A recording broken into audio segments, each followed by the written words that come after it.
না আমরা তো খাই না, আমরা দেই। অনেকে বলছে জাহিদ খান নাকি লিপস্টিক ব্যবহার। আমি জানি না, হয়তো ওনাকে দেখতে একটু ওরকমই মনে হয়। জাহিদ ভাইয়াকে। আমি তো লিপস্টিক দিয়ে আজকে খেলাম, কই আমার লিপস্টিক যায়নি, আমি লিপস্টিক খাই না। মনে করে যে লিপস্টিক যেগুলো দেয় ওগুলো বুঝি খাবারের সাথে চলে যায়। ভালো কোম্পানির ভালো জিনিস ইউজ করতে হবে, যেমন কালার ম্যাক্সের লিপস্টিক, হারল্যান্ডের লিপস্টিক, এগুলো নিতে হবে। কালার ম্যাক্সে কিন্তু এখন বাই ওয়ান গেট ওয়ান চলতেছে ফ্রি। এই তো এগুলো রিভিউজ নিয়ে ব্যস্ত আছি বেশি, আর ব্র্যান্ড মানে ইভেন্টগুলোতে যাচ্ছি বেশি। যেটা নেগেটিভ সেটা নেগেটিভ রিভিউই দিব আমি, এবং দিয়েছিও। বুলিং ইনফ্লুয়েন্সাররাই করে, এটাই তো নর্মাল। যেমন আছে কিছু সিনিয়র্স যারা জুনিয়র যারা আছে, নতুন যারা আছে, তাদেরকে উপরে উঠতে দিতে চায় না, তাদের হাতে কাজ আসুক সেটাও চায় না। যেমন আমরা ঘুরতেছি কাজের জন্য, কিন্তু আমরা কোনো কাজ পাচ্ছি না, সিনিয়ররা আমাদের কোনো হেল্প করে না।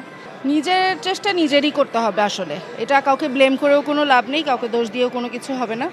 নিজের যেটা করার সেটা নিজেরই করে নিতে হবে, কেউ করে দিবে না। আলহামদুলিল্লাহ এই পর্যন্ত ওরকম বুলিংয়ের শিকার হইনি এখনও, বাট জাস্ট এটা আমি বলবো যে কম্পিটিশনটা অনেক বেশি, কম্প্যারিজন অনেক বেশি হয়। This is not an easy job, এটা খুবই কঠিন একটা ব্যাপার। এই রেডি হওয়া, এই ইভেন্টে যাওয়া, সেই ইভেন্ট থেকে আরেক ইভেন্টে যাওয়া, আরেক ইভেন্ট থেকে আরেক ইভেন্টে যাওয়া, যেমন শারীরিক পরিশ্রম আছে সেরকম মানসিক পরিশ্রমও আছে, সব কিছুই একসাথে মেলানো খুব কষ্ট।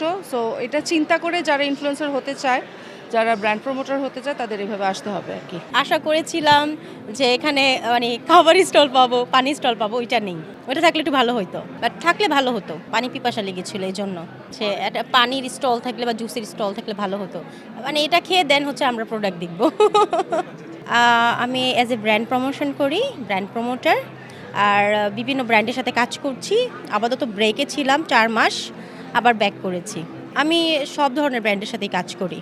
হ্যাঁ, আমি কাজ করেছি রিমার্কের সাথে কাজ করেছি, হারলেন, ওয়ালটনের সাথে করেছি, এই যে আপনাদের কালার ম্যাক্স, এটা আপনাদের সাথে করেছি, এবং বাংলাদেশে যারা সেলিব্রিটি আসে তাদেরকে নিয়ে কাজ করে থাকি, অ্যাওয়ার্ড শোগুলো প্রমোশন করে থাকি।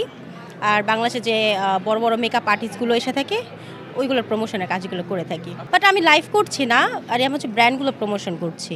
যেমন ধরুন হচ্ছে আপনি একটা নতুন ব্র্যান্ড দিচ্ছেন, ইনফ্লুয়েন্সার ইনভাইট করা বা কমিউনিকেশনটা ওটা করে দেওয়া, ওটার কাজটা আমি করছি। কারণ এটা হচ্ছে সুযোগ সুবিধা একটু ভালো, বাইরে যেতে হচ্ছে না, ভালো একটা জায়গায় যাচ্ছে, ভালো ব্র্যান্ড নিয়ে কাজ করছে, এটা কিন্তু ভালো।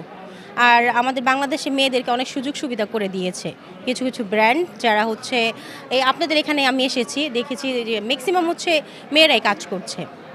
আর এই কাজগুলো হচ্ছে মেয়েরা করতেও পছন্দ করে, যেহেতু কসমেটিক্স এটা মেয়েদের একটা শখের বিষয়। আচ্ছা, এটা নিয়ে যদি কাজ করতে পারে আরও ভালো। আমিও আসছি আজকে হার্লিনের স্টোরে ভিজিট করবো, কেনাকাটা করবো, কারণ ওইখানের ফাউন্ডেশন, ওইখানের সব কিছু আমার খুব ভালো লাগে। লিপস্টিক দিকে তো সবাই পছন্দ করে এবং আমিও পছন্দ করি। অনেকে বলছে জাহিদ খান নাকি লিপস্টিক ব্যবহার। আমি জানি না, হয়তো ওনাকে দেখতে একটু ওরকমই মনে হয়। জাহিদ ভাইয়াকে। উনি একটু ফানি, ভালো লাগে ওনার, উনি এন্টারটেন করে। আমি বলবো যে হ্যাঁ, এন্টারটেনের জন্যই বেস্ট। বাট নায়ক হিসাবে আমি তো এখনও দেখি নাই, বাট ব্র্যান্ড ইউজ করলে ম্যাক ইউজ করা উচিত ওনাকে। জাহিদ খানকে ম্যাক ইউজ করলে বা হচ্ছে গ্লোসি ইউজ করতে পারে উনি, বাট উনি রেড না দিয়ে হালকা গ্লোসি টাইপের লিপস্টিকটা ইউজ করতে পারে, বা লিপ গ্লোস, ছেলেরা লিপ গ্লোস ইউজ করলে ভালো। না আমরা তো খাই না, আমরা দেই। দেখেন মেয়েরা কিন্তু হচ্ছে লিপস্টিক দেওয়ার পরে খাওয়া দাওয়া করছে না, লিপস্টিক দেওয়ার আগে খেয়ে থাকে। মোটামুটি এটা আমাদের সাথে দৈনন্দিন হচ্ছে, ভালো খারাপ এটা নিয়ে চলতে হবে। আর এখানে বেশি খারাপটাই হয়, যেমন লাইভে কেউ আসলো ওইখানে উল্টাপাল্টা কমেন্ট করে, এটা না করে আসলে ভালো কমেন্ট করো, সাপোর্ট করো। আপনারা যে কষ্ট করতেছে, লাইভ করতেছে, তাদেরকে সাপোর্ট করা উচিত। হ্যাঁ, স্কিপ করে দেখো না, আনফলো করে দাও, যাকে ভালো লাগে না দেখো না। তো আমার যা মানে আপনি যে ওনার কথা বলেছেন, ওনার আমার ভালো লাগে, কারণ উনি হচ্ছে ফানি মুভমেন্ট করে, এই জন্য ওনাকে ভালো লাগে। আমি বলছি যে কোনো একটা নিয়ে থাকার জন্য, সেটা আপনার ব্র্যান্ড প্রমোটার হোক বা লাইফ প্রমোটার, বা আপনার কোনো ব্র্যান্ডে নিয়ে হচ্ছে ধরেন প্রচার করা, একটা নিয়ে থাকুক। সব কিছু নিয়ে কাজ করলে কি আসলে এলোমেলো করে ফেলবে। তো আমি আপনাদেরকে বলি যে আপনারা কাজ করেন, তবে হচ্ছে একটা নিয়ে কাজ করেন, ইনশাল্লাহ আপনারা সফলতা পাবেন। থ্যাংক ইউ সো মাচ আপনাকে।